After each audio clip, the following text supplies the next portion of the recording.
कभी सोचा है कि ऐसा क्यों होता है? कुछ लोग बड़े से बड़ा रिस्क लेने में बिल्कुल नहीं हिचकिचाते और वहीं कुछ लोग छोटे-मोटे फैसलों से भी घबरा जाते हैं।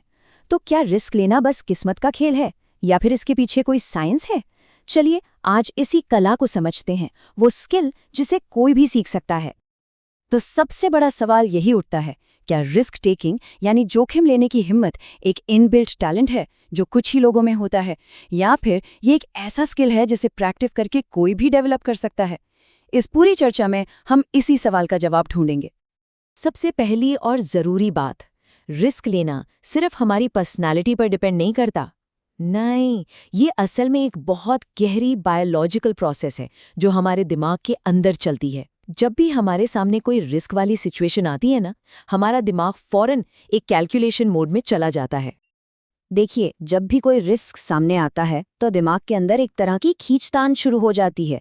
एक तरफ है हमारा इमोशनल ब्रेन एमिगडाला, जो खतरे का अलार्म बजाता है, रुको ये सेफ नहीं है।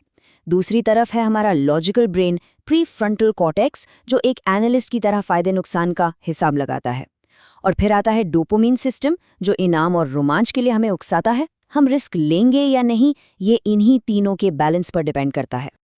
अच्छा, अब आते हैं रिस्क टेकर्स के बारे में सबसे बड़े मिथ पर। अक्सर लोगों को लगता है कि जो बड़े बड़े रिस्क लेते हैं वो निडर होते हैं, उन्हें डर ही नहीं लगता।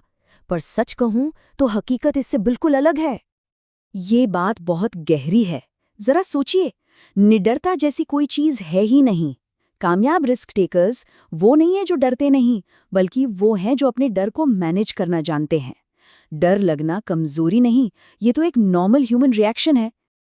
ये जो फर्क है ना मिथ और रियलिटी के बीच, यही सारा खेल बदल देता है। ये एक रियल माइंडसेट शिफ्ट है। डर को खत्म करने की कोशिश नहीं करनी है, उसे समझना है। सफल लोग डर को एक सिग्नल की तरह देखते हैं। ये सिग्नल बताता है कि हम अपने कंफर्ट जोन से बाहर निकल रहे हैं, और असल ग्रोथ तो हमेशा कंफर्ट जोन के बाहर ही होती है ना? तो सवाल ये है कि रिस्क लेने की इस क्षमता को डेवलप कैसे करें? खुशी की बात यह है कि इसका एक बहुत ही प्रैक्टिकल तरीका है। इसे हम रिस्क लैडर या जोखिम की सीढ़ी कह सकते हैं।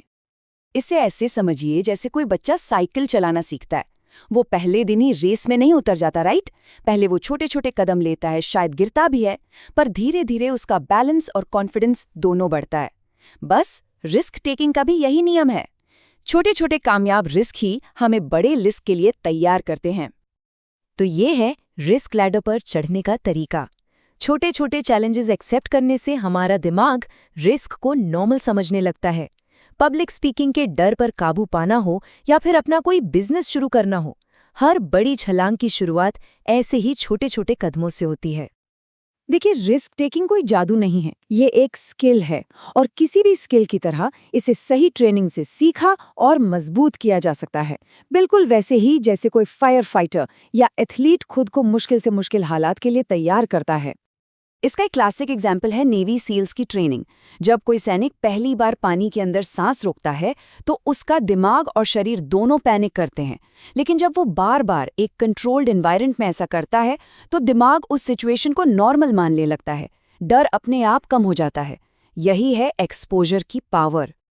सिमुलेशन का सबसे बड़ा फायदा ये है कि ये अनजाने के डर को खत्म कर देता है।